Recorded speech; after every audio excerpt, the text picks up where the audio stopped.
నెల్లూరు జిల్లాలో ఈ నెల 12 నుండి ఇంటర్మీడియట్ అడ్వాన్స్డ్ సప్లిమెంటరీ పరీక్షలు జరగనున్నాయి. ఈ సందర్భంగా డీఆర్ఓ ఉదయ్ భాస్కరరావు తన ఛాంబర్లో సంబంధిత అధికారులతో సమన్వయ కమిటీ సమావేశం నిర్వహించారు.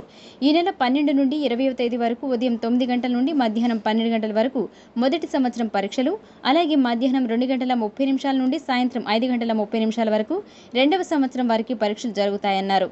అలాగే ప్రాక్టికల్ పరీక్షలు ఈ నెల 28వ తేదీ నుండి జూన్ 1వ తేదీ వరకు నిర్వహిస్తామన్నారు. జిల్లాలో ప్రథమ, ద్వితీయ సంవత్సరం కలిపి మొత్తం 24,835 మంది విద్యార్థులు హాజరవుతున్నారని, అందుకోసం మొత్తం 65 పరీక్షా కేంద్రాలు ఏర్పాటు చేశామన్నారు. అన్ని పరీక్షా కేంద్రాలలో నిరంతర విద్యుత్ సరఫరా జరిగే విధంగా, అలాగే ప్రథమ చికిత్సా కేంద్రాలను ఏర్పాటు చేయాలని సూచించారు. ఎండల తీవ్రత అధికంగా ఉన్న దృష్ట్యా ప్రతి పరీక్షా కేంద్రంలో తగినంత తాగునీరు వసతి సౌకర్యం కల్పించాలన్నారు. అలాగే పరీక్షా కేంద్రాల వద్ద తగిన పోలీసు బందోబస్తు ఏర్పాటు చేయాలన్నారు. ఆర్టీసీ అధికారులు పరీక్షా కేంద్రాలకు విద్యార్థులు సకాలంలో చేరుకునేలా బస్సును నడపాలని సూచించారు.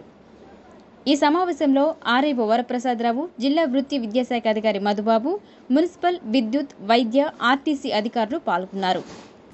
దీనికి అంతటికీ కారణం ఈ ప్యారలల్ జర్నీ. మేము అకాడమిక్ ఇయర్ అంతా కష్టపడ్డా ఆ పిల్లలు కంఫర్ట్గా రాయించడానికి, కరెక్ట్గా అటెండ్ అవ్వడానికి, ఎలాంటి మరి అనారోగ్య కారణాలు లేకుండా మన డిపార్ట్మెంట్స్ అందరూ కలిసి సమన్వయంగా దీనికి గౌరవ కలెక్టర్ గారి యొక్క ప్రోత్సాహం, డిఆర్ఓ గారి యొక్క సపోర్ట్ ఇవన్నీ కలిసి ఒక మంచి రిజల్ట్స్ని మనం వెళుతూ ఉన్నారు.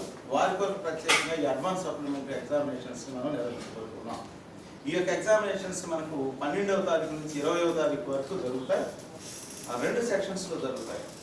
మొట్టమొదటి సెక్షన్ అంటే 9 to 12 అనేది ఫోర్నూన్ సెక్షన్లో జూనియర్స్ జరుగుతుంది.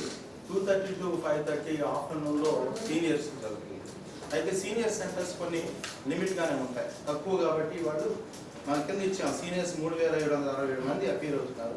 ఫస్ట్ ఇయర్ వాళ్ళు 21,068 మంది అపీర్ అవుతున్నారు.